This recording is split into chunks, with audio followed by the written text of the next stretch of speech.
Hello friends, welcome back to my channel. ముందుగా చిన్న request అండి, పక్షులకి మీ విండో ఏరియాలో టెర్రస్ మీద వాటర్ పెట్టండి. స్ట్రే డాగ్స్కి మీ కాంపౌండ్ వాల్ దగ్గర వాటర్ పెట్టండి. ప్లీజ్ తప్పకుండా పెట్టండి. Now let us start the recipe. ఈరోజు మన కిచెన్లో మనం క్యారమిల్ సాస్ వితౌట్ షుగర్ ఎలా ప్రిపేర్ చేయాలో చూద్దాము. చాలా సింపుల్గా ప్రిపేర్ చేసుకోవచ్చు. ఇంకా ఆలస్యం చేయకుండా రెసిపీ స్టార్ట్ చేసేద్దాము.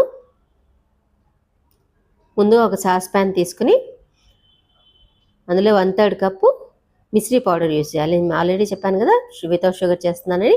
మీకు కావాలంటే మీరు షుగర్ వేసుకోవచ్చు. పౌడర్ వేసేసి ఇలా బాగా స్ప్రెడ్ చేసేసుకుని లో ఫ్లేమ్లోనే దీన్ని మెల్ట్ అవ్వనివ్వాలి. హై ఫ్లేమ్ పెట్టకూడదు. చూసారా, మిశ్రీ పౌడర్ చేసేసాం కాబట్టి చాలా త్వరగా కరిగిపోయింది. ఇలా కలుపుతూ మనకు క్యారమలైజ్ అయ్యేంత వరకు కలుపుకోవాలి.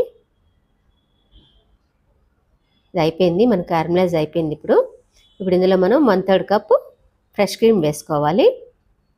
2 సరి క్వాంటిటీ తీసుకుంటాము. వేసేసి వెంటనే బాగా కలపాలి. చాలా క్విక్గా కలిపేసేయాలి. ఇలా బాగా కలిపేసుకోవాలి. ఇప్పుడు ఇందులో మనము బటర్ వేసుకోవాలి. 4 టేబుల్ స్పూన్స్ బటర్ వేసుకోవాలి. ఇందులో నేను ఆల్రెడీ కొలిచి పెట్టుకున్నాను బటరు. నేను సాల్టెడ్ బటర్ వాడుతున్నాను. మీరు ఒకవేళ అన్సాల్టెడ్ బటర్ యూజ్ చేసేటట్టయితే కనుక మీరు కొంచెం సాల్ట్ యాడ్ చేయాలి. బటర్ వేసి ఇది బాగా కరిగేంత వరకు ఇలా కదుపుతూ కలుపుకోవాలి, లేకపోతే అడుగంటేస్తుంది. ఇలా బటర్ అంతా కరిగిపోయి బాగా మిక్స్ అయ్యేంత వరకు ఇలా మిక్స్ చేసుకుని ఇలా కదుపుతూనే ఉడకనివ్వాలి. పక్కన తిందంతా కూడా ఇలా తీసేసుకుంటూ గరిటెతోటి స్క్రాప్ చేసుకుంటూ మొత్తం కలిసేటట్టుగా ఇలా కదుపుకుంటూ ఉడకనివ్వాలి.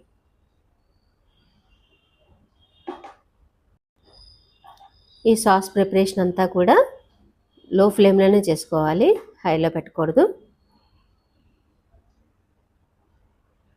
చూసారా, నెమ్మదిగా దగ్గర పడిపోతుంది. మనకు కావాల్సిన సాస్ టెక్స్చర్ వచ్చేస్తుంది. సార్ ఎంత సాఫ్ట్గా అయిపోయింది ఇప్పటికే.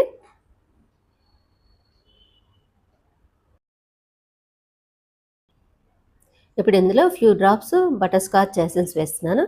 మీరు వేరే వెనిలా ఎసెన్స్, ఏ ఎసెన్స్ అయినా వేసుకోవచ్చు. వేసి ఇది బాగా కలిపేసుకోవాలి.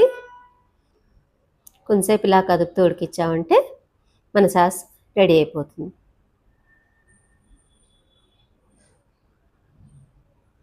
ఈసారి ఆల్మోస్ట్ అయిపోయింది. ఇది అయిపోయింది. స్టవ్ ఆఫ్ చేసేయాలి. స్టవ్ ఆఫ్ చేసేసి శుభ్రంగా చల్లారనివ్వాలి. కంప్లీట్గా చల్లారిపోయేటట్టుగా చల్లారనివ్వాలి.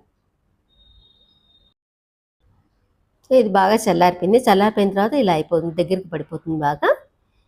ఇప్పుడు దీన్ని ఒక ఎయిర్ గాజు కంటైనర్ అయితే చాలా బాగుంటుంది. గాజు కంటైనర్లోకి ట్రాన్స్ఫర్ చేసుకుని ఎయిర్ మూత పెట్టేసేసుకుని మనం ఫ్రిడ్జ్లో స్టోర్ చేసుకోవచ్చు. డీప్ ఫ్రిడ్జ్ కాదు, మామూలు ఫ్రిడ్జ్లోనే స్టోర్ చేసుకోవచ్చు. ఈ క్యారమెల్ సాస్తో మనం కేక్ డెకరేషన్ చేసుకోవచ్చు, ఐస్ క్రీమ్ మీద టాపింగ్గా యూజ్ చేయొచ్చు, చాక్లెట్స్ ప్రిపేర్ చేసుకోవచ్చు. అలాగే బ్రెడ్ మీద స్ప్రెడ్ లాగా చేసేసేసి పిల్లలకి ఇచ్చామనుకోండి చాలా ఇష్టంగా తింటారు. జాములు రాసిచ్చినట్టుగా ఇది కూడా రాసిచ్చేసామనుకోండి చాలా ఇష్టంగా తింటారు. అలాగే చపాతి మీద అంతా ఇది స్ప్రెడ్ చేసేసి సాస్ ఫైన్గా చాప్ చేసిన డ్రై ఫ్రూట్స్ వేసి శుభ్రంగా రోల్ చేసేసి పిల్లలకి లంచ్ బాక్స్లో అయినా పెట్టివ్వచ్చు, స్నాక్ లాగా. ఆర్ అప్పటికప్పుడు స్నాక్ లా సర్వ్ చేయొచ్చు. పిల్లలు పెద్దలు అందరూ ఇష్టంగా తింటారు. ఫ్రెండ్స్, ఈ రెసిపీ నచ్చితే తప్పకుండా ట్రై చేయండి. అలాగే వీడియో లైక్ చేయడం, షేర్ చేయడం మర్చిపోవద్దు. మరిన్ని ఎమ్మీ రెసిపీస్ కోసము, కొత్త వీడియోస్ కోసం ఈ ఛానల్కి తప్పకుండా సబ్స్క్రైబ్ చేయండి.